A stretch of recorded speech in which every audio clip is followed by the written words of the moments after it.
The You little cow lick you got here, buddy. Oh my god. Dude, her tongue weighs like 30 pounds. She's got a big ass fucking tongue. She will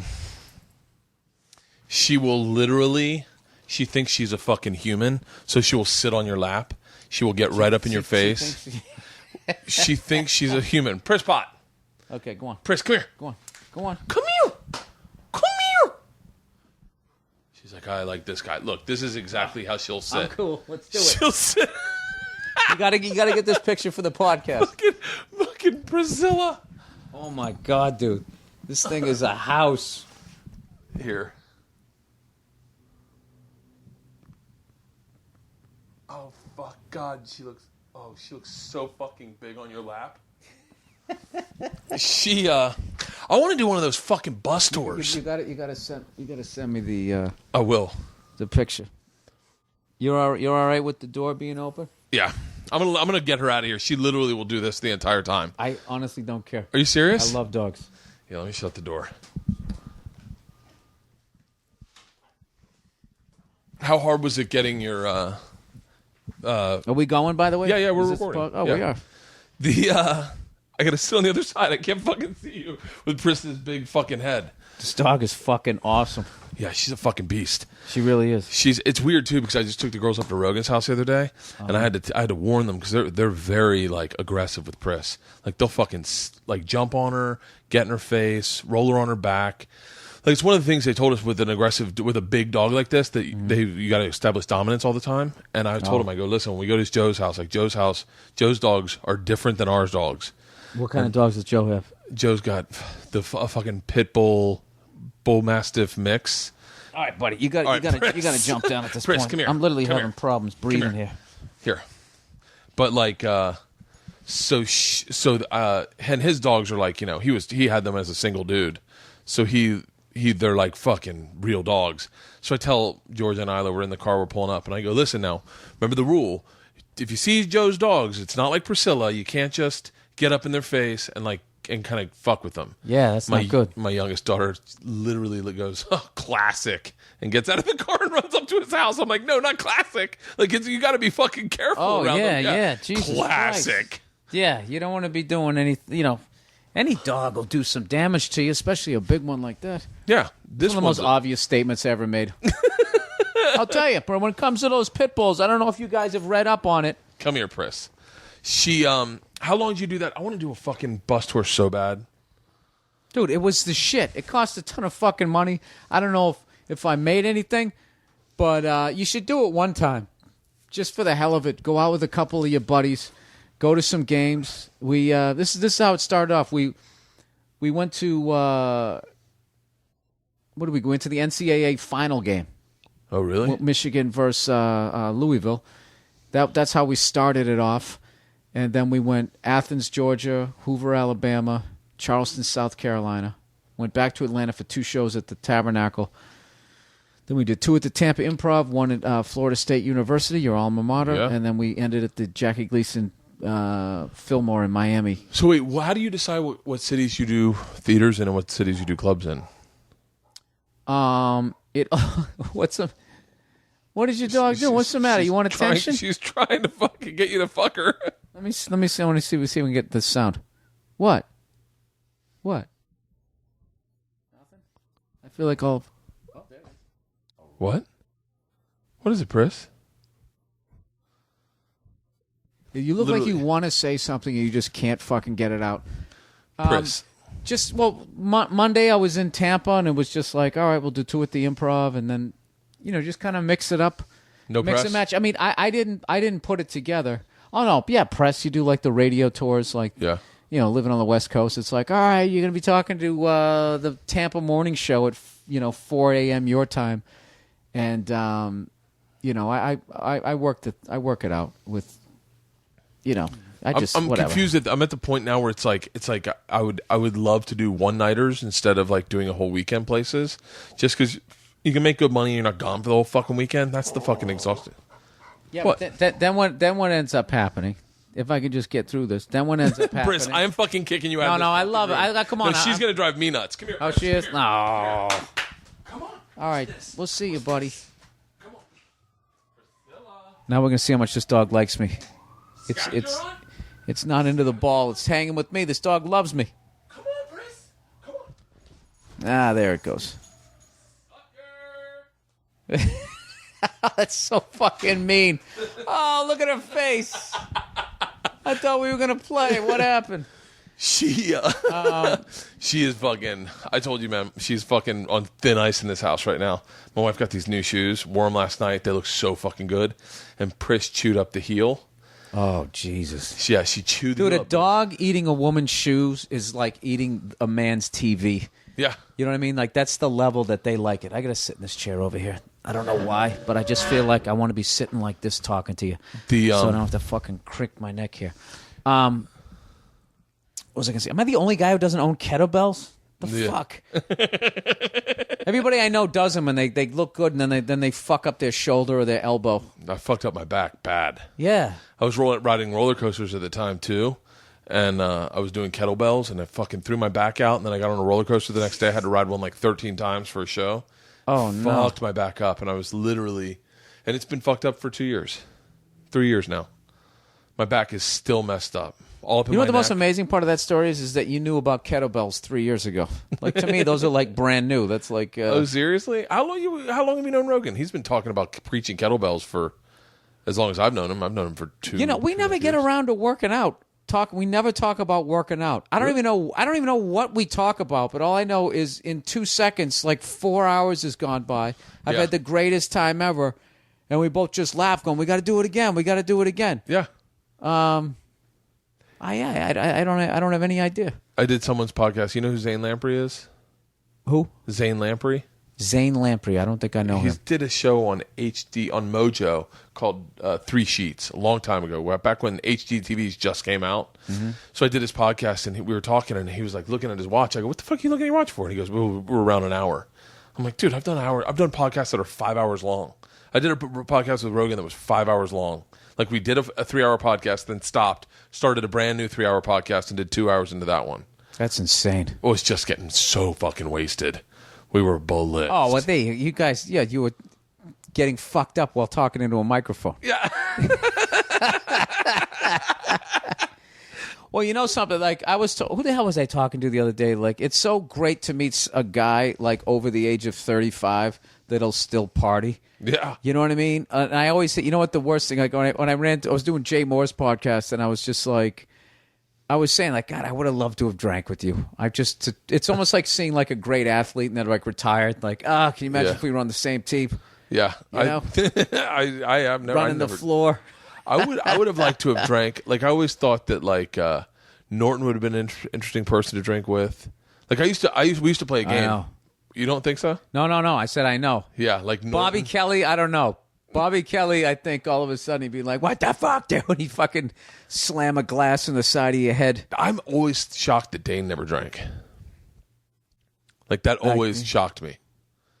You know what? He never drank, so I can't even picture a drink in his hand. That reminds me of Patrice, the late great Patrice, rest his soul. I remember one time I saw him drink a Guinness. We went into a bar, and he's just like, I want to try one of those Guinnesses. Yeah. So they gave him a Guinness, and I swear to God, he just took the thing. It was like Norm on Cheers, except he was swallowing. He didn't just open, just pour it in. He fucking just went. He just was like 3/4 swallows. Kind of went like that. Then he looked at me and just shook his head like, "Nah." And that was it. And that guy never drank. I actually get more nervous with the people who never drank, and then all of a sudden they're drinking. Like, in this business, like, you'll see somebody who never, just like... Tommy Johnigan. Do you know who that is? I know who he is. I don't know. Tommy Johnigan never drank his entire life. Right. Like, literally, prodigy. One of the funniest fucking kids I've ever worked with in my life. Like, worked with him, and I partied, and he was like, "No, it's not for me." And then I run into him in Cincinnati at this brouhaha thing, and he's like, he's like, let's get fucking wasted. And I'm like, oh shit, the wheels have come off. Yeah. And it was one of those nights where it's like, he's doing all the shit you did when you were 17. Yeah, he has to learn all those lessons. Yeah. Yeah. You're watching that curve happen of like, oh, you're not allowed to take your shirt off and stand on the bar. I learned that in college. Yep, and then also you start, even though you're hammered, you start recognizing people's looks on their faces to be like, oh, this is when I should shut up. See, I used to keep talking, and then I had way more shit to apologize for the next day. But Patrice and I were in Scotland for back when. Dude, I still can't believe he's gone. I'll never be able to fucking accept that. I got really emotional the day he died. The day he actually died. The day he passed. Right. Because I knew what was going on, but I kind of secretly thought somehow it would just change it. He was going to be all right. Yeah, and we were going to buy dog food for Priscilla. We were at fucking Rusty's up there, the pet place, and Frosty called me and told me, and I was like, fucking... And I just really kind of started to realize how next level his writing was. I think you and I were in that same, like... You were older than me, but you were in that same class of realization of like, oh shit, the way he was writing was really fucking ahead of its time. No, I knew that. I knew that from I knew that in the early 90s. I started with him, so I knew that guy. Like, look, I started with Dane, Bobby Kelly, Patrice O'Neal. That was kind of the guys I started with, and I knew Dane was like Dane never got his due. Never got his due. I think you might have caught the tail end before he blew up and everything. Dude, I saw that guy like 3 years in. He had guys who were headlining for 15 years bitching to the club owner when he would middle form going like, you got to tell that kid to tone it down. I saw that. And he was like 19, 20 and had the fucking like balls to be like, fuck that headliner. You tell him he needs to turn it up. Yeah. You're headlining. If he doesn't want to do it, I'll fucking close the show. This is like a fucking 19, 20-year-old kid. I saw the tail end of that. I saw the part where he wasn't famous. Everyone was like, why isn't he famous? He's so fucking funny. And he was doing bar spots. This is back when like people were like, you want me to do a bar? And he was doing bar spots. Oh, when he on the Sunset Strip. Yeah, what was that? What was that called? An Irish place. Highlanders or... No, it wasn't Highland. It was probably one of his bits. You see that bit about his dad banging his mom and there can only be one Highlander? I always loved that joke. What the fuck was that called? Donovan's. Dublin's. Yeah. And he was murdering that room, and that made murdering in a bar possible. Like, he was the first guy that I saw, because in New York, I always felt like... in New York, when I started, I felt like anyone could bomb at any time. He was the first person I saw that I was like, oh shit, he'll never bomb. Unbombable. He did not bomb. And I remember watching him. And he did not fucking level the room. Right. Like, leveled the fucking room. Like, closed every showcase I was ever a part of. I never saw him not close a showcase. Yeah. And he'd walk on stage with this, like this, I know. Like, I know how this is going to go, just like you know how this is going to go. It's going to be pretty fucking amazing. And I remember seeing that confidence when he'd own a stage. You're right. He never got his due because he blew up so big that there was only room for backlash.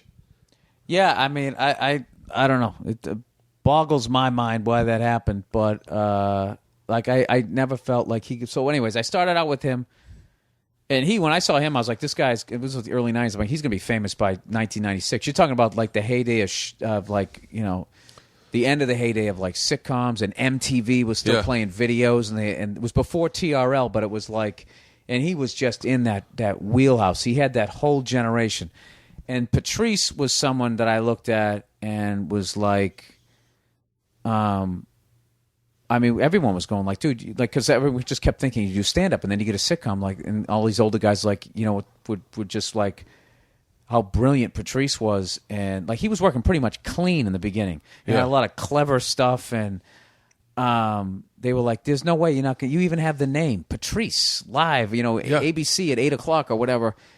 And but I always knew, like, because he was wherever he was at as a comedian. But I used to give him a ride home.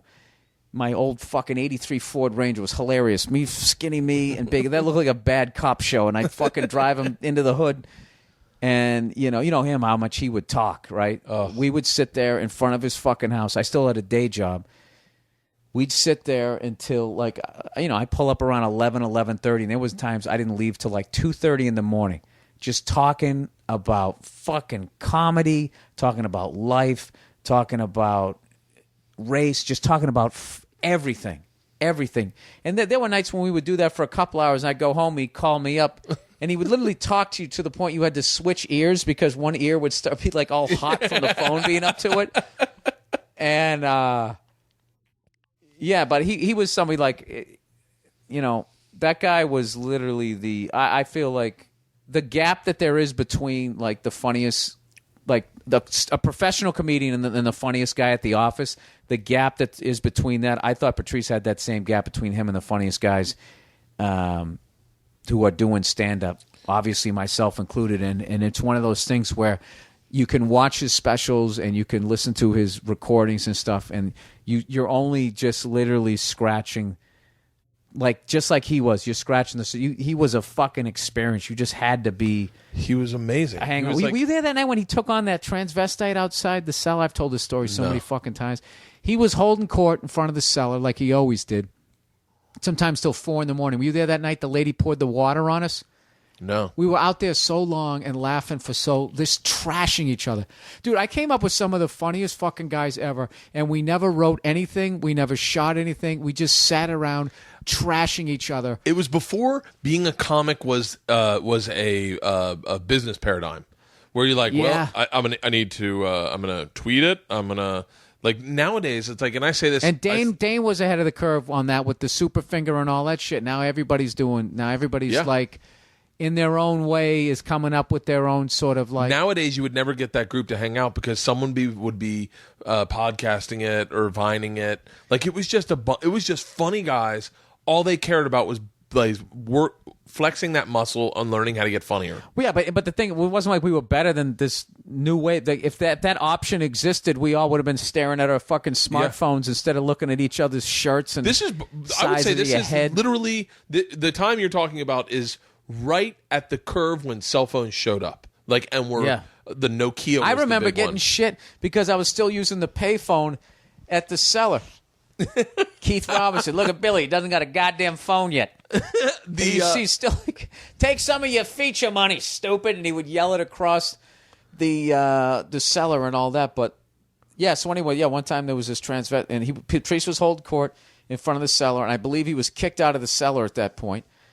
But they couldn't stop him from hanging out there because upstairs was a restaurant. It was like this technicality. And I think they also knew that if Patrice hung out at the Boston Comedy Club, we all would have just done our sets and gone over to the Boston because you had to be around him. So he's sitting there, and he's trashing everybody. And all of a sudden this transvestite came down the street, and I don't know what the fuck he said to her, but she just stopped in her tracks, and she was all about it. And she got right in his grill. He was sitting down, of course, as always. And she was standing up, he, she, whatever the fuck you say, and they just started going at it. And I remember one of the first ones she hit him with, and she wasn't scared at all. She hit him with, like, what he told us was an old street joke, but she said that he had so many spaces between his teeth, it looked like his tongue was in jail. And we all were like, wow, we all died laughing, right? And Patrice goes, that's a stock line. And he sized her up in 2 seconds, was like, all right, so this girl, she knows a bunch of fucking street jokes. So what he did was he threw like a light one, an easy one, and then he just like Ali laid back on the ropes, let her get like her next 3 fucking. I bought a snaps book, and then he just started in on her and fucking just totally turned, because I was like, oh my god, Patrice is gonna lose to a fucking transvestite. This is great. And then all of a sudden he turned it around, and I'm telling you, they just went blow for blow, and like I'm telling you, some of the funniest comics in New York at that country at that point were some of the funniest ones in the country, I feel. And we became audience members, and we shut up. A comedian, we all shut up and sat there and just watched them volley back and forth. And Patrice finally, started turning the tide. So she started walking away, was still running her mouth. She never quit, but she left. And I remember Jeff Ross looked at me and just shook his head after it and said, that's the most unbelievable fucking thing I've ever seen. And I was just like, it was one of those things, you saw it, and as a performer, you wish you did it. Yeah. The same way you saw Eddie Van Halen, you'd listen to him play guitar, and you'd be driving in your car, fantasizing that you were doing it. Like, or no. The equivalent to especially any comic listening to this right now, is you in Philly. Oh, that's it. That's one of those moments where I saw it, and I went, oh, I wish that had been me. I would have never been able And to that's do one that. of and that's how performers look at that shit. And that's one of the highest compliments. So I really appreciate that. I'm telling you, I literally. Well, if you watch that I thought you were gonna say, if you want, just go perform in Philly. Oh yeah, right. Yeah, just go out. Yeah, show any sort of weakness in the anywhere in Philly.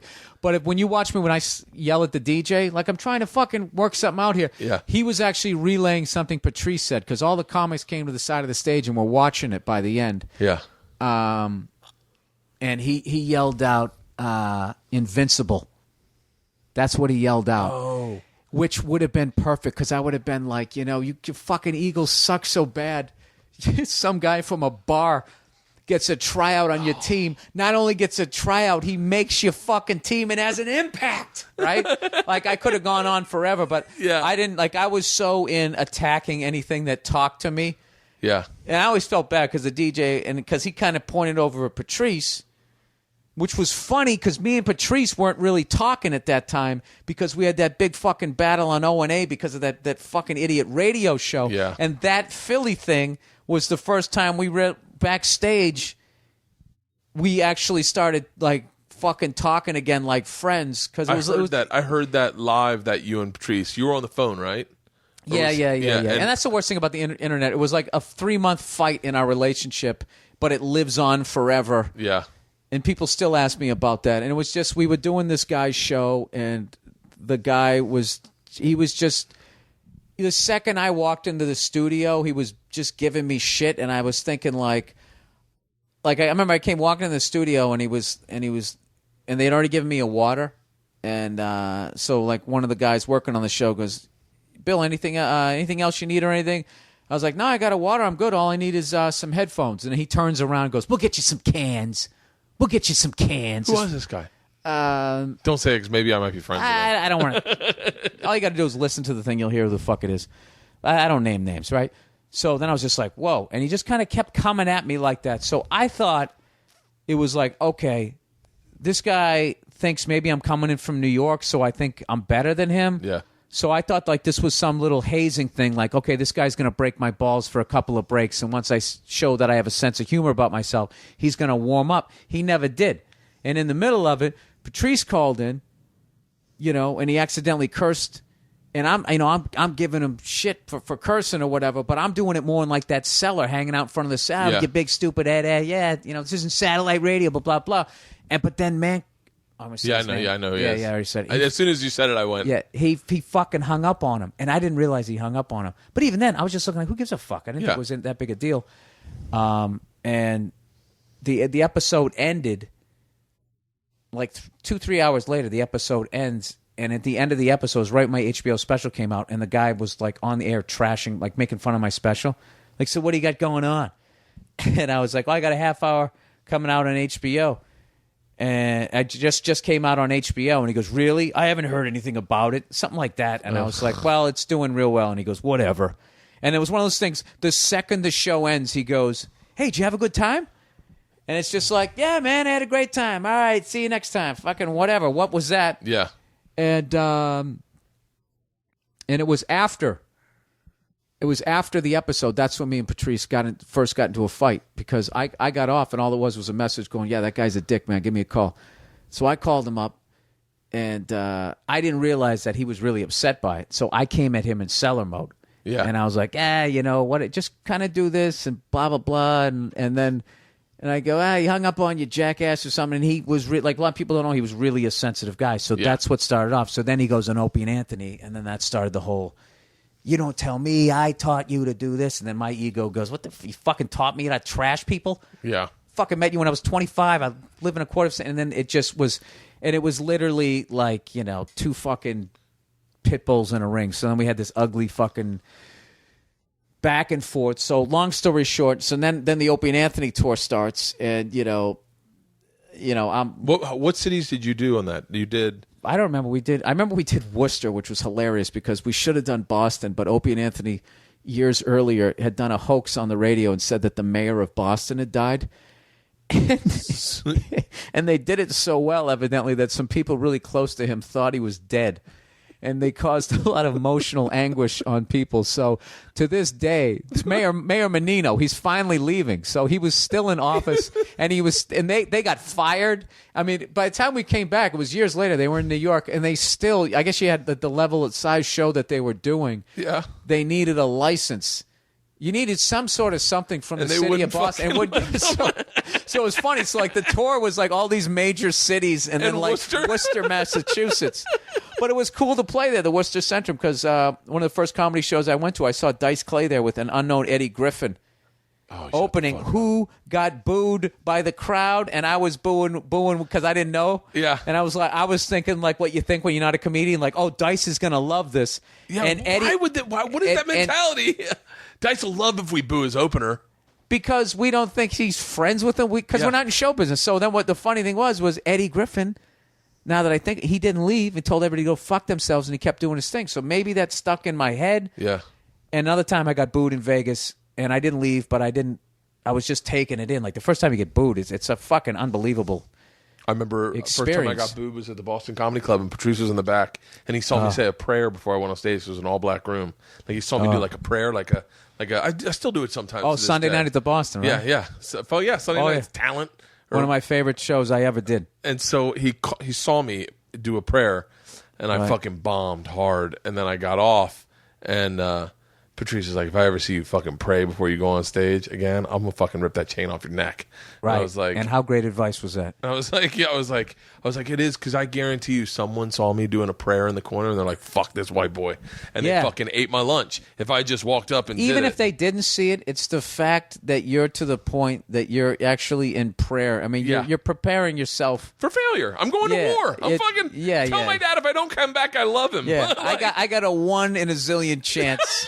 I got a 1 in a zillion. And that's what you're going. I used to love doing Sunday Night at the Boston. Was my favorite club show I ever did. It was a fun. It was like I did it a couple times, and I think it was basically because I barked there, and then so they knew me from. They put me up. I want to say twice, but it was probably just that one time. Did you ever do well or no? No. Oh no. I ended up doing good. Dude, that room, it's like you walked out of there. Oh, no, I ended up doing good at Mo Better Mondays in L.A. I did with that's a tough crowd. D-Ray was hosting. That's a rough, like, I don't know, maybe because it's Monday, they're coming out of work, and they got 4 more days. It's just like... I opened with a Duran Duran joke. Oh, there you go. Well, I like that you did that. You kept it real. It was about Queer Eye for the Straight Guy. I go, what is this, a Duran Duran reunion concert or something? And they fucking silence. I go, you guys probably don't know who Duran Duran is. And then, like, that might have got a laugh. And then that got like a chuckle. And I went, it's like imagine DeBarge, but if there were 4 of them and they were white. And they kind of got that. And then I went, and then I started, and then I just acknowledged the fact that there. You acknowledged the situation. Yeah. I'm dying to know what is like that. That fucking like so. And I know I hate to fucking ask you this question, but like, can you walk me through that Philly set? Because that's one of my favorite things to tell people that don't know. Like I told Travel Channel about you, like we were having dinner. Right. And Al had said you had an idea. You have dinner with Travel Channel? I'm having what does Travel Channel look like? White? No. Tall. I love you just Asian, said it like it was a name. We're hanging out with Channel tonight. No, Michael Channel? No, Travel Channel. It's like his younger brother. All the execs, and they're talking about stand-ups and good stand-ups. And Al, a long time ago, had told me this idea that I guess you and him had, and I didn't tell them the idea, but I told them about your Philly experience. Right. And I was like, it's one of the greatest. It's one of those moments where you get chills, where you, as a comic, you go, it's like fucking. So wait, just tell me what happened. I've told this story a zillion times. So I've never heard it from you, and I'm dying. A bridge for it. What happened was, it was the Opie and Anthony Traveling Virus Tour, and everybody knew a show like that was coming. You just didn't know when. Yeah. And we had done Worcester, we had done someplace in New Jersey, and this was I think the 3rd stop. And we were relieved Worcester went well. Yeah.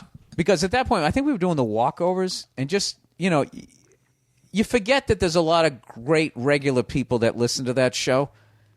But like based on the but when you did 4,000 you run into. But when you did the walkover, it was just these psychos. It's like, do you understand like the level of commitment to a radio show? It's like 8 a.m. we're walking over. It's like, don't you people have to go to work? Like, what do you do? And like, I always equated it to like Howard Stern. Like, I always listened to Howard Stern and everything, but I would never go to the mall to see Gary or one of those guys. I love those guys, but I had shit to do. Yeah. So you were getting like this fringe kind of crazy. So it was, and the people who call in and all that stuff. It's like, I'm one of those guys. I sit back and I watch the circus. I don't jump in and become a part of it. So I don't paint my face for the game. Yeah, so exactly. So we were seeing, perfect analogy, we were seeing the face painters, right? The face painters who have painted their baby also. Yeah, exactly. So when we went to go do Worcester, like, it was just a great show. And they listened and they loved comedy. And it was like this pleasant surprise because in the back of our heads, we're thinking, well, at least the people calling, hey, shit, dick, go fuck yourself. The people who call in. So then we go to do Jersey. Dude, Jersey was like one of the greatest fucking gigs we ever had. It was amazing. They were just like, it was a perfect summer day. Yeah. Everybody was listening. Everybody killed. Everybody had a great show. I was like, holy shit. And right as I started to relax, and I'm thinking like, okay, this is going to be perfect. This is going to be a great tour. And I'm hanging with my friends, and Opie and Anthony are here, and fucking, this is the greatest. This is one of these tours I'm going to remember. I remember hearing about the tour and going, fuck, man, that is something I wish I had been a part of because it was like, just seemed like fun. Yeah. Like, and this is pre everything that is social media today. So it's like maybe you'd catch wind of it on MySpace or something. Well, YouTube existed. YouTube existed, but it wasn't exist. like it was. Maybe I didn't know how to run the internet the way I do now, so I couldn't get all that I needed to know about it. Right. So I just knew about all the. It was the early days, chocolate rain days of YouTube. Very early. So then our next one, the Philly gig, was actually in Camden at this place called the Tweeter Center. It was like an amphitheater. So it sat like 10,000 people. So we pull into the venue, and there's literally people in fucking Eagles jerseys throwing footballs like they're tailgating.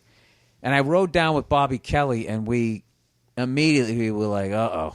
It just and there was this... I fucking pay money to be in that car. There was just this creeping feeling of that you will just... that this was gonna, I don't know. I still can picture this guy throwing the ball. Like when I have like, it's, you can't remember everything. I just remember driving in, and Bobby was driving, and I remember we drove down and saw some people with a WOW sticker on the back of their car, and he goes, let's freak them out, right? Well, the WOW stickers are the Whip It Out Wednesdays, the promo there. So we beep the horn, and we fucking just stick our heads out, at the whatever, and they looking at us like, what the fuck's, and then they kind of recognize us, and then they freak out, and we laughed, drove away. So we had a great time coming down, and we're laughing and joking around, thinking everything's gonna be great. So anyways, kind of had to backtrack. We pull in, and it looks like the Eagles are playing the Cowboys or something. Yeah. And we're like, this is a fucking comedy show? Are they having like a preseason game here next? Like, what's going on? So we got in there, and yada, yada, yada. It's still broad daylight because it's summer. It's outside. And the place holds 10,000 people, and maybe like, I don't know, 35, 40% are in there. Maybe 20% are sitting down. The rest are walking around trying to find their seat. And Voss goes out and brings up the first act, who I'm not going to name his name because he went out there. He was from Philly, had all his family there and all that type of stuff. And it's not Dom Irrera, if everybody keeps guessing that one. It was broad daylight. He goes out there and just does his act. And within, I don't know how many minutes, he starts getting booed. And, dude, everybody backstage is just going like, oh, God, in their own way going, it's going to be one of these, right? And I'm looking at the list. How far down the list am I? This is how it's starting. So he goes out there, and, like, by the end of his act, it was this core group of people that started booing him, and then it got a little bit bigger. So there was probably like maybe like 1,000 people just chanting, asshole, asshole. And this guy was so deer in the headlights, he just ends his act with, like, as they're chanting asshole, he just goes, thanks a lot, you guys have been great, good night, right? And gets off stage. had an absolutely stunned look on his face, and I went up to him to try to console him, and I was kind of doing that, dude, while kind of laughing because he had this stun, like, what the fuck was that? So then Voss goes out, and he starts doing time. And you got to understand, Voss is doing time in front of a crowd that's sort of going in. I don't know why we started it. Maybe it was one of those things you had to be out of the venue by a certain amount of time. Yeah. These people were getting fucked up, and they were still throwing footballs around, and we're walking into the stadium, and Voss starts trying to do his shit, which was impossible, dude. It was like this bright sun. It was ridiculous. So they start turning on him, and he goes, you know, watch your mouths or I'll bring so-and-so back. And he shit on the first guy. And to me, he just turned the keys over to the crowd where they do the Caesar thumbs up, thumbs down, which is the vibe Voss likes and the vibe I don't like, right? So, dude, the lineup was insane.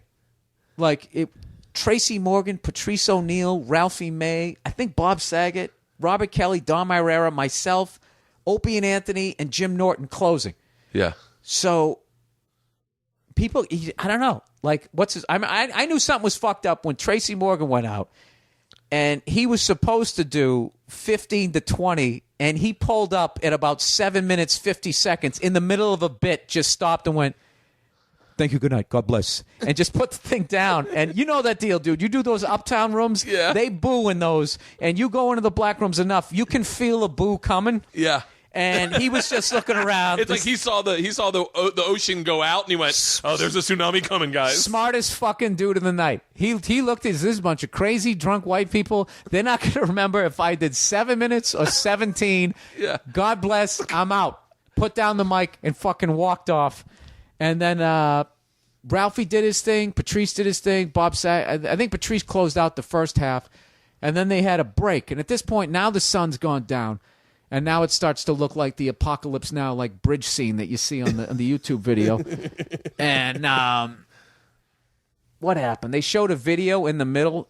Their video in the middle during the intermission was some guy had an ear infection, and somehow he dribbled some of the stuff out of it, and then another listener drank it, and then somebody who was watching it threw up in a barrel. So that was the let's all go to the lobby moment of that show. So then the second half started. Bobby went out and killed. Had a great, because one of the big myths is that everyone was bombing. They weren't. Patrice killed. Ralphie killed. Tracy went on early. Tracy, the sun was going down, so he was the smartest guy. He was doing fine, but it was starting to be like, all right already, like that. There's no way you had people sitting on grass. There was lawn seats. Yeah. In broad daylight watching stand-up comedy, and you're this fucking big, and then there's a bit, and they're hammered. It was an impossible situation. So Bobby came out to start the second half, and he killed, and then Dom went out, and Dom fucking A-level material, standing there delivering it, and about three-quarters through his set, the boo bird started coming back. Now, nobody has booed since the first guy, so let's end that whole myth. And the first guy went on around 7. This is now around 9:45 at night, which is always great. You know, let's do a 3.5 hour comedy show outside of a drunk people. What could go wrong? During the change of day to night. Oh, yeah. So, Dom, about three-quarters through his set, the Boo Bird started, and he just stood there, like, eloquently. And he just said, he goes, "I'm not leaving." He goes, "What? Why would you think I would ever leave?" And it was just almost like philosophical, and they were kind of like, "Oh yeah, what were we thinking?" And they kind of stopped, and then he ended his set. He ended it on a good note. And at that point, I was annoyed. I was just annoyed because I was sitting there going like, "This is one of the greatest comedy lineups that I've been, as far as up and coming guys that I've been around." Yeah. And these fucking people are treating everybody like shit. And, and I'm a defensive fucking angry dude anyway. So it was just kind of the perfect storm. So I walked out there not even nervous. I was like, these guys don't even deserve a show. Fuck this. What the fuck am I even doing on this tour? So basically, I did the reverse of you praying. I went the completely other way. I walked in there like I was walking into like fucking Vaughn's to go buy a fucking chicken breast or something. You know, like I had no nervousness. Yeah. And then all of a sudden they introduced me and the fucking whatever curtain or whatever I walked out from behind. I looked out and I was like, oh my God. So I was like, fuck, what joke am I going to do? So I did the first one and it wasn't working, so I bailed on it. And then I did this next joke, which I didn't realize they were playing as the radio promo, so everyone had already heard it. Oh. I don't know what, dude. I didn't want to do the show at that point. So really them booing to the level that they did was my fault. Like I wasn't a professional. What I should have done was I should have kept my head in the game to survive it. So I came out and threw gas on a fire that was already going, and I pulled up halfway through that second bit, and I said something like, oh, what, you guys aren't going to laugh at that? And then it was just this thunderous boo. And I just snapped because I didn't want to be there. Like, I just kept thinking the whole time backstage going, I didn't have to be here. Yeah. I could have been in a place in front of 150 people that wanted to hear my jokes. I would have made 10% of what I'm making tonight, and I would have been happy. Yeah. I don't fucking need... I've done this. I've been humiliated. I've had enough shit thrown at me. I'm 15 years into my fucking career. Whatever. What was it? 06? 14 years into my goddamn career. Okay? I don't want to do this anymore. Okay? God. So that was the vibe that I came out with, which was a fucking stupid vibe to come out with. So whatever. So they booed me and I just snapped because I remember the time when I got booed. Another time, I didn't leave the stage, but afterwards, it just kept gnawing at me, the faces of people in the crowd, just thinking, like, I let that guy boo me. Yeah. I let that fat guy boo me, and I didn't call him fat. Yeah. I let that dumb chick, I didn't call her a dumb chick. What the fuck is wrong with me? And I never made a point to say that, well, the next time that happens, because who thinks it's going to happen again?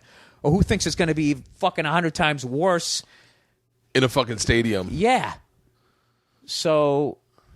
that's basically what happened, and I'm a big sports guy, and that's really what saved me. Because people go, oh, you turned the crowd around because they respected and blah, blah. No, because what it was in Jersey, so it was close enough to D.C., it was close enough to New York, and it was in Jersey and Philly. So what you had was fans of the New York Giants, the New York Yankees, the fucking New Jersey Devils, the Washington Capitals, the Washington Redskins, and all of them are in the same division. And you're making fun of... They fucking hate the Eagles. They fucking hate the Flyers. They fucking hate the Mets fans hate the Phillies. Yeah. Giants, Redskins fans hate the Eagles. That's so fucking interesting. So that's what it is. So I started shitting on their teams, and I know my stuff when it comes to that stuff, and I just so happened that I was also in a city where they were having this championship drought, so it just became. That's what it became. I can't remember what I started. I think I just started just saying mean shit about their moms and wishing AIDS on them and everything. But then once I got into the sports thing, that's when it took off. Like all that fuck the Liberty Bell and shit. I was just anything I could think of Philly at that point. But when I was doing the sports thing. And I've never watched it. I've seen clips, but I never really watched it. But like, it was the sports thing that dragged. I mean, there might have been, and if there was people from like fucking Western Pennsylvania, Pittsburgh Flyers is one of the biggest rivalries ever. When I made fun of their slacks that they wore, well, called them a bunch of faggots back when you didn't get in trouble for saying stuff like that. And there was nothing homophobic about it. It was just like, that's why I love that Louis C.K. joke when he talked about the word faggot. Like, I never associated that with homophobia. I just to me that just meant you were a douchebag and I couldn't count on you. So and it still kills me to this day that I forgot to bring up the 76ers. Really? I forgot to bring up the 76ers. And I instantly knew I was going to say something along the lines that the Philadelphia 76ers, all you have is Allen Iverson. And the rest of the team is just like this crowd, a bunch of nobodies going fucking nowhere, just something along those lines. I mean, it was all the same thing. The fucking hammering, the thing that You know, the thing that was like the hammering home, like one of the best stand up, like 5-10 minute sets I've ever seen. Have you ever seen Bernie Mac when he came out? And I'm not. I ain't scared of you, motherfuckers. Yeah. Hit that, and then boom, boom, boom, boom, boom. Yeah. I ain't scared of you, motherfucker. You don't scare me. Yeah. Patrice told me about that. What? Patrice told me like To watch that? Well, no, he just told me about it for years because we came up in the 90s before, like, you know, the internet was just a bunch of computer nerds, I don't know, playing ping pong. I don't know what the fuck it was at that point. Yeah, and sports lines. But you couldn't, there was no, YouTube was still 10 years away. So he told me about that and was basically saying the same kind of thing, that a bunch of guys were getting booed off stage. And Hamburger Jones was the one before him, I think. Is that his last name? Hamburger Jones? Hamburger. Right? Hamburger. Yeah. So he told me that he came out and was like, you don't scare me, New York. I'm not afraid of you, and all that type of stuff. And so that's the thing. Like, that's why, like, I get undue credit for the Philly thing. It's just like the Philly thing happened right when YouTube happened. So there was somebody there to document it. Where, like, Bernie Mac, rest his soul, had already done it. No. It's the thing that I pulled out from both of them was you had the I ain't scared of you motherfuckers in that fucking 7 minutes. When you did that, that's the part where you get chills because you go like at one point you're saying it as in this is I got 10 more minutes, like, oh fuck. And then at one point you're like, you're almost reveling in the fact that I have 7 more minutes to make fun of you. Like it's the same.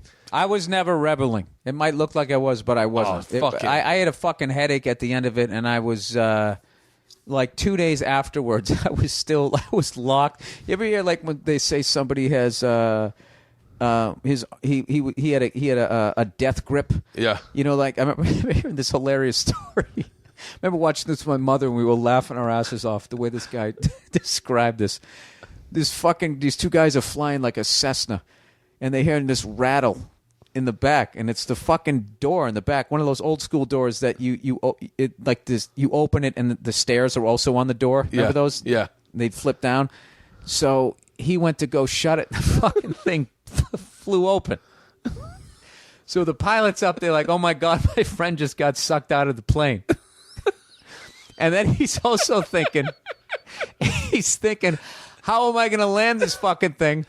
Because the door hangs down lower. I think it hangs down lower than the wheels. Yeah. So long story short, he fucking lands the damn thing. And he's wiping tears away. And he fucking gets to the back stairs.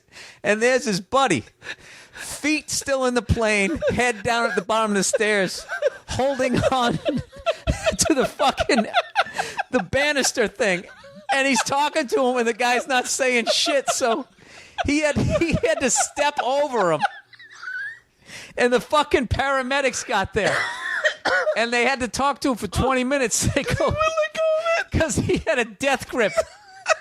It's just like your body overrides whatever that is that makes your muscles tired. The last grip it had is don't let go, motherfucker. And like he was there for like 45 minutes. My mother, we were crying. They didn't tell it as colorful as I did. This is how funny my family is. All they just said was, yeah, it took us a half hour to get him to let go of the stairs because he had what's known as a death grip. And we just fucking, you just saw the whole thing just roaring. You saw the pilot standing there like, Jerry, it's okay now, Jerry, and him just fucking still mentally at 30,000 feet or whatever. I guess you couldn't be that high; you wouldn't be able to breathe. But so anyways, I had like mental version, like I was walking around New York and I was looking at people and just thinking insults, and I'm not joking. It took me like it was mentally traumatic. It was not funny. No, dude, I had a headache.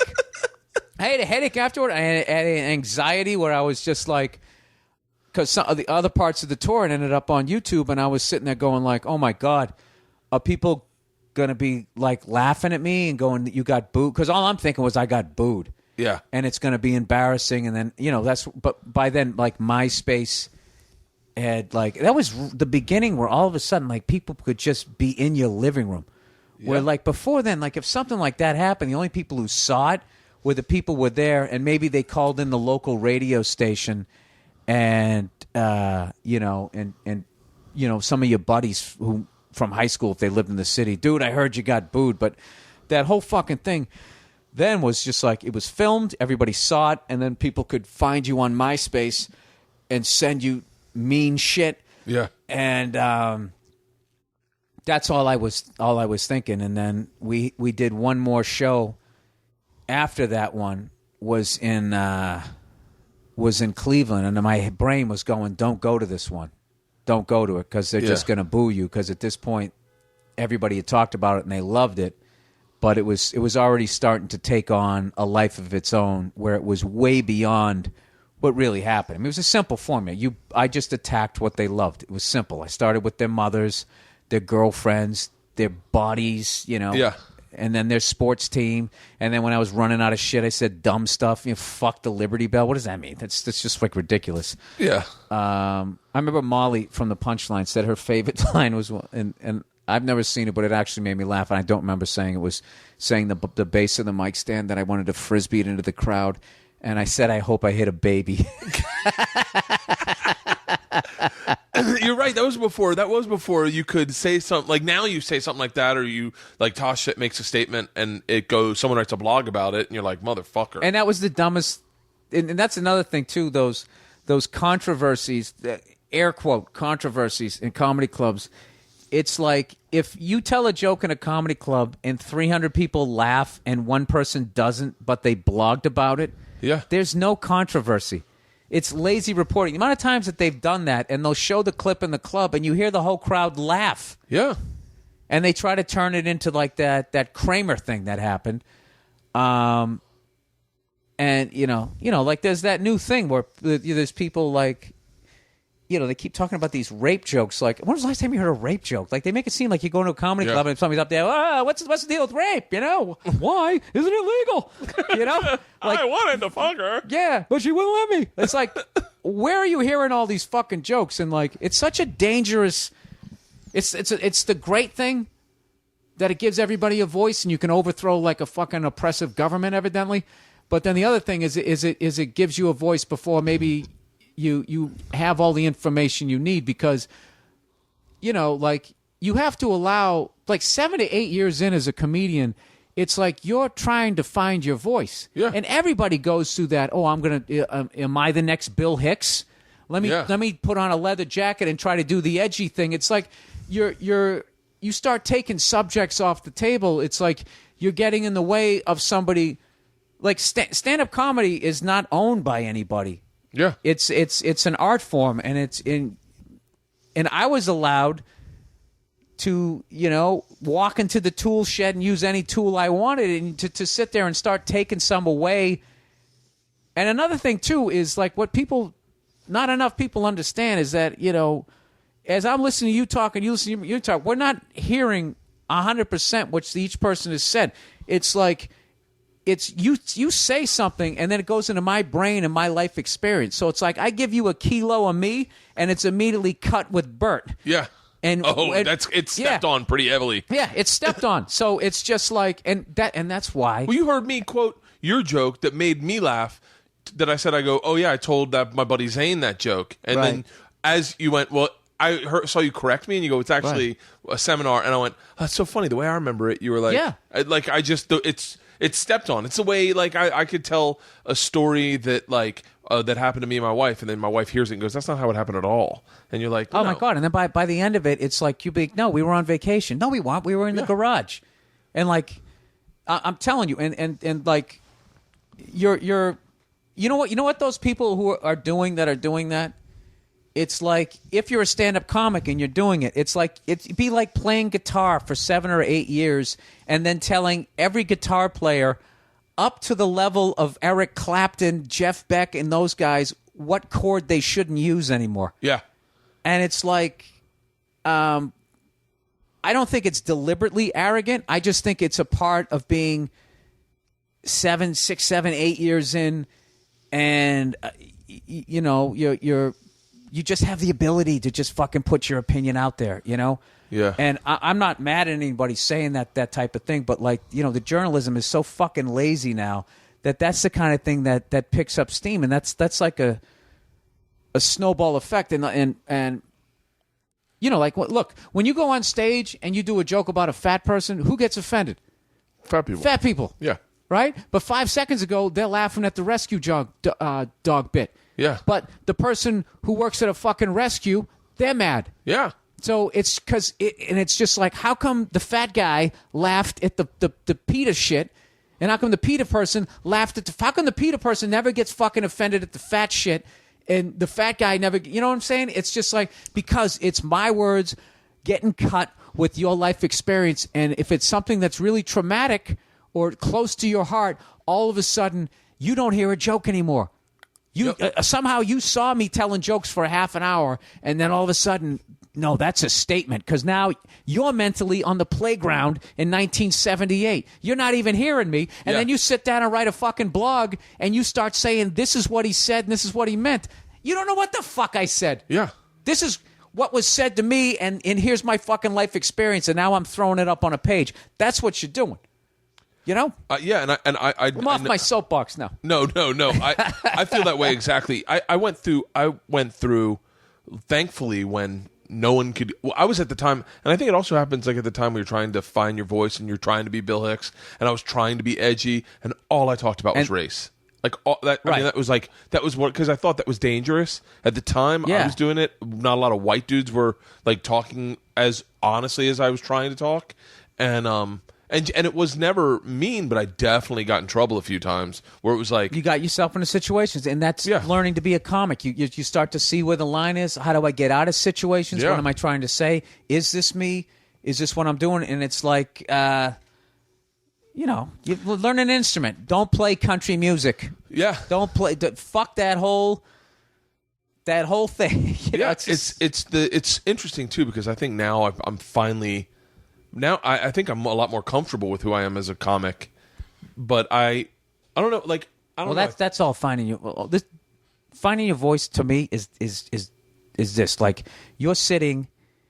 The first time you get called up, right? Other than your nervousness, let's say you're sitting there waiting to do your first show. When you're sitting there and you're talking to somebody, you're you, and you have your voice. What fucks you up is the first time you go on stage is like an outer body experience, because you're literally like, I can't believe I am on a stage right now. Yeah. At least this was for me. Once again, cut with my experience here. And I'm holding, how do I do this? How do I get the mic out of the mic stand and all this type of stuff? So you start moving. You start implementing things you've seen other people do. Like, I remember I saw Geraldo. I'll never forget this. Right. I saw Geraldo take the mic out of the mic stand and put his arm on the mic, hand on the mic stand, like outstretched, like I remember I used to do that. Yeah, and he'd put his hand on the mic stand and like stick his arm outstretched. And I remember the first time I did that, I went, I bet this looks real to these people. Like thinking, like this. I bet they think I'm better now. But this is the thing: when you're off stage, you're not going like, I'm going to sit down in the chair like I just saw that other person here in Starbucks sit down in the chair. So you Right. you stop, like. You don't even move how you move. You walk differently because you're so aware that everybody's paying attention. So all finding your voice is just being as comfortable as you are when you're sitting in the back. Well, you did shooting the shit. You did. I'm gonna say this and then you can correct me. But like, you did a 180 at one point. I feel like I'm gonna say this is obviously cut 100% with me. I remember the night. When did you come to New York? I started in like 90s, late 90s. I went on my 26th birthday, so I'm 40 now. So 14 years ago. 14 years ago, you would just math in there. Was that 99? 99, 98. Yeah. Oh yeah. I started hanging out. That was the heyday, man. I'll tell you two things. Two people that were nice to me, because I got a deal like 6 months in. I remember that. Were you and Geraldo? You shit in a box. You came up to me and you were like, you need to tell Esty that you got a deal. You need to tell a lot of times these clubs don't know that you're a working actor, that you're right. But it means a lot to them, so you need to let that know. And don't tell anyone anything. Everyone's going to shit on you. It happens. Geraldo said the exact same thing. Geraldo was like, don't look, everyone's going to shit on you. It comes with the territory. Don't worry about it. You two are the only two. Other person that was left in Impact was Patrice, who was like, how much money did you get? And I was like, I don't think I can talk about that. He used to call me up. Yeah. He goes, they gave this motherfucker X amount of dollars because the N-word shit in a box. And for those of you, do all your listeners know that story that you got the? Yeah. No, they don't. No, they don't. Shit in a pizza box. I shit on a pizza box to win an election, and it was written up in Rolling Stone magazine as it's the hardest partying guy. Yeah. So your manager at the time somehow spins. This is why I love entertainment. Come on, man. He's shit in a box. That's the show right there. And somehow you have a deal to have your own sitcom. Because he's shit in a box. In a box. Patrice got out how much money I was earning. He goes, how much? I know you know the number. Tell me the number. And I said, it's not. He goes, 6 figures? I go, yeah. And he goes, big 6 figures? I said, no. And he goes, if you spent $1, would it become 5 figures? And I went, yeah. And he goes, they gave you $100,000. And I fucking never forget Bertcast like, why would you tell Patrice of all people? Dude, that fucking guy, man, I swear to God, if he wasn't Patrice and was just Patrice, he would have got 10 million in deals. There was nothing funny when the industry would come up to him, the shit he would say to them. I remember him arguing with Todd Berry about who would do Letterman first, and his argument was, you may be able to get on there with stand-up, but I'm going to panel before you. And Todd, I think he did. He did. And I remember Todd Berry thinking that was the funniest statement, that Patrice thought he would panel before him. And Patrice broke it down. Why would you ever panel? Why would you ever? No one wants to see you be you. They want to see you on stage. They want to see me be Patrice. They want to see me be me. I'll never forget him dissecting. And what Todd thought was a ridiculous statement all of a sudden made 100% sense. And he was like, I watched his face fall, and I was like, holy shit, Patrice is totally going to panel before Todd. Patrice's logic is accurate. Balls on fucking accurate. No. And that was, how many people's faces did you see him make fall? Oh, me. He did it to me a number of times. I remember I used to go down the cellar, and I used to fucking get 6 insults ready just to it was like I was spray of machine gun fire so I could get to the fucking table. Yeah. Without him trashing me, but it was just... So wait, let's go back to this. So, like, I remember this night. I'll never forget this. David Tochterman was in town. I had just moved to L.A. I've been in L.A. 7 months. Right. I had, maybe this is a little longer than this. No. It wasn't David Tochterman. It was Andy Cohen. Andy Cohen was in town. I'd been in L.A. 7 months. I had started doing stand-up at Boston. Had been now like 2 years since I was 28 or 27, 28 years old. Right. And I came down to the Boston on a Friday night to do a set. And before that, your stand-up was real clean. It was real like you did some jokes on infomercials, but it was like real like it was the second stage of me becoming dirtier, because I was squeaky clean, like nothing. But by the time you saw me, I did drop F-bombs, but I just had a way of then this night making it seem like I was. Saturday night. I'll never forget this. Barry had just stopped working with you, I think, and you went up and you fucking did the metamorphosis of what is now what people know as your stand-up. I remember you were talking about women's rights.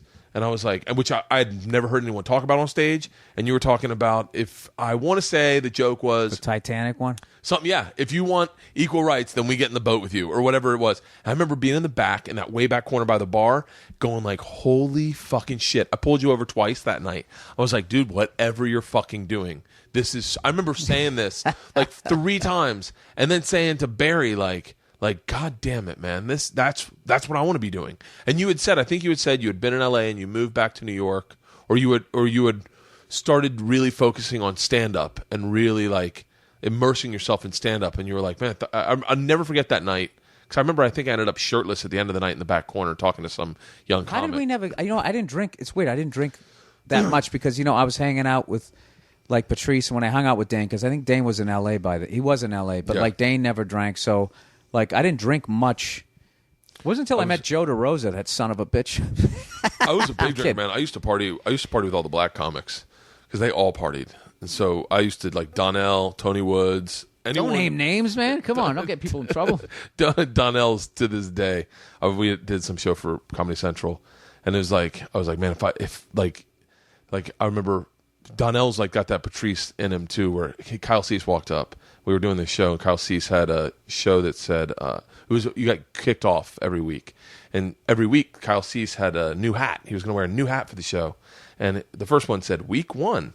And he tries to sit down in the corner with Donnell and Red Grant and me. And Donnell goes, man, get you with your hat, son. You're right. You are the week 1. And Kyle goes, I think it's spelt differently. And he goes, not in my neighborhood. You weak, son. You should just get his hat that says weak. Get the fuck out of here. And fucking annihilated him. But I remember watching that. And then you did that 30-minute HBO, like you, Louis, Patrice, and Earthquake, Jim Norton. I think that's it. No, Kevin Brennan. Oh, really? Rattling my brain here. That was the next. That was when it was like, I was like, oh shit, everyone's fucking writing. That was also the fucking craze of writing and stand up. All of a sudden, everyone started fucking writing like crazy. And that was, I remember talking to Louis right before he did his half hour. I went down there to say what's up because I wanted to watch, because I've always been a huge fan of his. And this is right before he went on that tear. This is before Lucky Louie, before he was about ready to rip off, like, I mean, how many hour specials has the guy done? Like 5? Probably as many as you. You do a fucking one every 18 months? No. Louis does one every fucking year. I do mine every 2 years, which is a dude, you're talking twice as long. Okay, if you're going to jail, would you rather go for 1 year or 2? You know what I'm saying? It's the same thing. And I remember saying to him, I go, hey, you got any advice? And he said, yeah. He goes, enjoy it. He goes, because I remember I did one in the mid-'90s, and I was just like, well, I'll do one of these every couple of years. This will be great. And HBO, for whatever reason, I think The Sopranos and that type, they just started doing more content like that, and they just kind of abandoned stand-up, which I think was really a terrible mistake on their part, because the amount of comedians that they broke. And to me, I don't know, it was like, that was one. Stand-up comedy HBO special was one. I'm so glad I got to do one. So, yeah, you're right. Stand-up comedy and HBO was like, that was where you went to find stand-up comedy specials. Yeah, it would be like if I don't know, if you were a fucking rock star, whatever place you wanted to perform, or whatever venue, they were iconic. So, anyways, he said that, and I remember like going, oh wow, okay. And I kind of took that to heart, and then watching him, then all of a sudden, I mean, I don't even think it was a year later, he put out like his first hour. And I was like, wow, man. Wow. Yeah. Because Louis, up to that point, was, he wrote, but he didn't write anywhere near that level. And he was doing all this, like, all the behind-the-scenes stuff. And I used to always think, like, why is that guy's a star, man. Why is he, writing on the Chris Rock show or Letterman? Why is he filming these things, man? This guy is this guy is the guy. Yeah. And then now you look at him now, and it's like he's doing everything on his own show. All those skills that he learned, I was like, oh, fuck. Yes. He can write, he can film, he can edit. I would love to be able to have that fucking grab bag of talent that he's got. I've said so many inappropriate, borderline offensive things to Louis, meant as a compliment, so many fucking times. Right. Like I remember one time he had just gotten done with something. He had been doing pilots, and one pilot didn't get picked up, and I ran into him at the Improv, and I was like, I go, what you working on now? He goes, nothing. And I go, why? And he goes, because I'm not. And I said, but are you serious? I was like, dude, you should be doing something like almost like I was his mom. Yeah. Like, why don't you should do a movie? Yeah, you should do a movie. But Right. I saw him that way. Like, to me, he was that guy that could make something happen, create something out of nothing. Right. And I was like, I remember being kind of dumbstruck. And then he was like, I'm just doing a set here like you are tonight. And I was like, oh. I worked with him one weekend, right when I had Georgia, probably 8 years ago, right before you guys did that, probably right before you guys did the half hour. And he was changing in the metamorphosis of not being the goofy tent. I don't know why I say tent pole, but I feel I think because his half hour special for Comedy Central had a tent behind it, a circus tent. But not like the goof. No, they didn't do stuff like that. They had the same background, didn't they? No, it's Comedy Central one. Comedy Central. Oh, yeah, his half hour Comedy Central special had like a circus tent behind it because it was like goofy and like right. And then he was morphing into like talking about his kids. I remember watching, and he had a rough week at the West Palm Improv. He was filling in for Pablo because Pablo broke his leg. So wait, what When are you doing your next special? Not until next year. Oh, This nice. is the Do you really fucking scrap the material? Like when you go and so when you go to write this year? People make such a big deal out of that. There's not a big deal. It's not a big deal. It's just like, I think for a guy who has a style, storyteller style, it's not a big deal. Those joke writer guys, it's like when which I can't write jokes. I don't know how to write jokes. Really? I tell stories that are funny.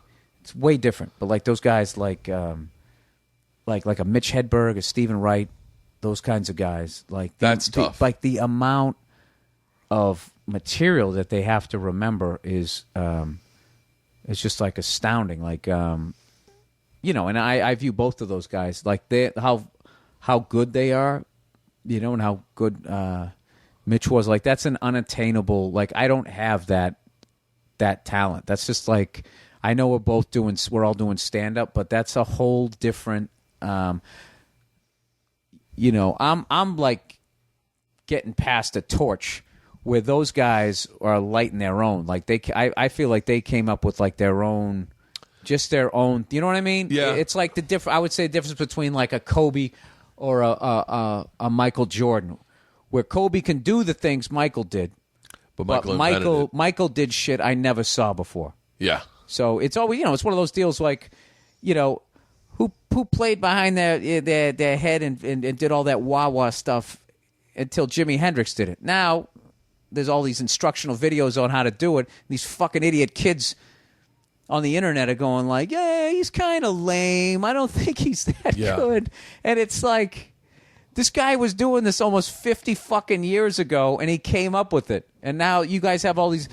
That's the one thing that I am very envious of kids today. Like I played a little bit of guitar, but I played drums, and just the access to knowledge that you have. Like, dude, back in the day, they'd show you a fucking paradiddle and a couple other things. All right, see you next week. Yeah. And like these kids now, they can learn more drum shit in 3 hours on YouTube than I could in like 3 years of lessons. And that's and I would even go more so, because half the time you can literally watch the guy you're a fan of, and they'll have like multi cameras. They'll show his foot, like his foot technique and all that. I used to try to figure out how does John Bonham do those triplets so quickly, and like if he was still alive today, like he would make a video like, okay, mate, here's how I did it, right? Just kind of slid up the pedal, however the hell he did it. I played the guitar, and but this was back when, I'm sure people still teach themselves, but you taught yourself how to play the guitar. But you taught yourself to play the guitar based on listening, or you'd start with the chord book, you'd learn the chords, and then you'd figure out you'd listen to one song, you'd figure that out. But you had to learn how to listen to a song and play that song. Right. Like you couldn't go online and just find the chords. So what I would suggest to people, because everybody always goes, do you have the tabs? Do you have the tabs? That's like saying, can you read this story to me? And you're never going to become literate. So when I was playing guitar before, I got so friggin' busy, what I would do is when I would watch the guy where his hand was, and I get the first thing, and then I would turn my back and I would listen, and I forced myself to develop an somewhat of an ear, like a total novice ear. And what I just did was I just started with one string. I'm like, I'm going to figure out that melody on one string, because trying to go to the other ones is too difficult. Find it on the E string or whatever, and then you'd go, oh, that's where it is. Okay, well that's a C. We know that's got to be a C. Oh, but what's that? Oh, that took me fucking like a year to figure that out. And then all of a sudden it slowly started to come. But I haven't played in like 3 months, so I'm probably right back to Stone Temple Pilots. Stone Temple Pilots was the song where I was like, oh, fuck. How long have you been playing for? I've been playing for a really long time. But we should get to at some point and never film it, never upload it, because that's just a hobby. Yeah. I get pounded for what I do for a living. I don't need to be... I got when Stone Temple Pilots came out, it's... I have my guitar right here. This is the chord progression that... Look at this, dude. How long is this podcast going? All of a sudden we're talking... I'm always been into fish tanks. This is my arowana I have over here. Wait is the classic new guitarist. I think it's out of tune. No. Ow, fuck this. Anyway, good luck, guys. Can you please do a YouTube video called Wait? like your new song, and it's just you strumming. Wait. Dun Wait. dun dun dun dun dun dun dun. You know, when I feel that song. That I learned that. I remember fucking sitting there listening to it, going, I can pick apart the sound. Fucking took me at least 2 nights. But listen to it. It's like the baddest song out. I learned it, and I couldn't figure out one part. My buddy John Dacre, I was in a band with, was like, I got it. And he fucking had it. And we were like, shut the fuck up. But we didn't have the internet. And god damn it, if that didn't make me so much better of a guitarist. Because not only did I figure out how to play it, but I figured out all the ways around it and all these other different chord options. And then, of course, I could write any song that sounded like that. And then probably you weren't playing it exactly how he did, but through, not even making a mistake, but how these people on the internet are just like, if you watch the live footage, that's not the positioning, and it's just like that. She Talks to Angels. Do you remember that song? She talked. I just want to hear you sing again. She never mentions the word addiction. Yeah, I know that. Yeah. But I learned how to play that, but I played it a different way, and then someone else showed me the right way, and I went, oh, fuck. I go, my way sounds pretty badass. I might turn that into my own song. And then I wrote I was the worst fucking songwriter in the... I was in a band in college. I basically, all I did was I just learned guitar so I could play all of Malcolm's parts in AC/DC. And I probably know how to play like 40 songs, and 39 of them are AC/DC songs, so I'm very limited. I just got obsessed with Bob Seger. Oh, you did? Rambling, Gambling Man. You ever heard that? Yep. Oh, fuck. Dude, I worked in a warehouse. They had classic hits on forever. Like some of those songs, I almost get like fucking... like food poisoning if I hear them, because I'm just so like, I can't hear this fucking song again. Like I had to leave Zeppelin, Pink Floyd, The Doors, all these bands for like 10, 15 years and just forget. Yeah. And then come back and be like, oh God, these are so great, when they remastered them for the 9 millionth time. Oh, how many times has Jimmy Page remastered the Leds? Like, no, this is the clearest you're going to be able to, it's like the same material. I always get Led Zeppelin and The Who mixed up in my head. Like, not the music, but the band, what they look like. Constantly. Because they both had crazy fucking drummers. They both had really good-looking lead singers. And the guitarists were the fucking talent. Blonde lead singer, black-haired. I always mix them up like who they were. Right. I just heard this big thing about Keith Moon, about what a fucking lunatic he was. So wait, are you drinking right now? Yeah. But you always go on like big stretches where you don't drink. No, I took a year off, and then that's a big fucking stretch. Yeah, that's a big stretch. And my longest is I think 21 days. And then I don't have a problem with it. I enjoy it, and then like I put on a little bit of weight, and then I just step away from it. Like I don't have like that. I need it, man. I don't have like that addictive personality. It's called a locked singlet. What is it? It's a locked singlet. Okay, I can't debate whether it is or it isn't. It's called a locked singlet. It's in your brain. We're dealing with it with my daughter. When you get a locked singlet, it means your emotions don't have a place for it, and that's what causes that fucking, I need it, man. Like, I need something. I need fucking... It's a locked singlet. It's the new word in our house, because apparently Daddy has a locked singlet. Oh, is that right? As my wife just goes, someone's got a locked singlet, it seems. No, but I have realized is like I never considered like, food's a drug and that type of thing, and then I'm just looking like everybody is a fucking junkie. Yeah. Like, just that salt, sugar, salt, sugar, salt, sugar. There's so many people who are so few people who are free and clear of that. 100%. Where like you don't even like, you can't stop yourself. If you fucking eat like I don't know, a donut or a cupcake, you're like a grizzly bear. You're gonna find some chips. Yeah. And you're gonna take a big paw and you're gonna shove it in your mouth, and that has no nutritional value. Neither did the cupcake. You're balancing yourself out. It's like you did a bunch of blow, and now you need some fucking alcohol to level yourself off. It's the same thing, except it kills you a lot slower, and you can function at work. You're allowed to do it openly. Yeah, work. I do. You can have your cupcakes right on your desk, and nobody has a problem. You don't have to go to the bathroom to eat them. It really does give you a charge. Like that cleanse I was telling you, I did it, and I didn't realize how often I just went to the fridge. Because when you're doing this cleanse, you can have a lunch, you can have a snack. I didn't realize how often my body just walks to the fridge. I go, what the fuck am I doing? I can't eat anything in there. Right. Wake up from a nap, and I want Girl Scout cookies. Like I just go, I want the fucking Samoas. And I just, all of a sudden I eat like fucking 10. Isn't that when do they start selling those again? Well, we stock up for a year. But how do you do it? get your kids in Girl Scouts. Oh, really? And what, I bought What do you freeze them or something? fucking garage full of them. How do you keep them? They're like Twinkies. They last forever. I have Samoas right up top there. I fucking wolfed You know 2 what? Samoas I'm not before going you to came take over. nutritional advice from you. I like Twinkies. They last forever. You could have a lab coat on right now. I'm not listening to that shit. I've known you too fucking long. We Listen, gotta go dude, out I drinking. have I a playoff game to watch here. We got to go out drinking, man. We do. Let me do the cleanse first. No, dude, I already saw the cigars over there. You're smoking some fucking. Those are some sick ones there. Anything dude. you want to plug? Oh, hey, if you ever go to Boston, I have a great cigar bar in the North End that I went to. Really? And a great Italian restaurant. We got to go out drinking in L.A. soon. I'm home for 2 weeks next 2 weeks. Maybe me, you, and Al will go out for drinks. Kind of being on the road, but but when I go out and drink, I cab it. Oh yeah. Uber. Yeah. Uber. Yeah, big time. All right, cool. Let's sign off here. This is my wife. Hey, how are you? Nice is to Bill. meet you. How are you? How you doing? All right. Anything you want to plug? Dates?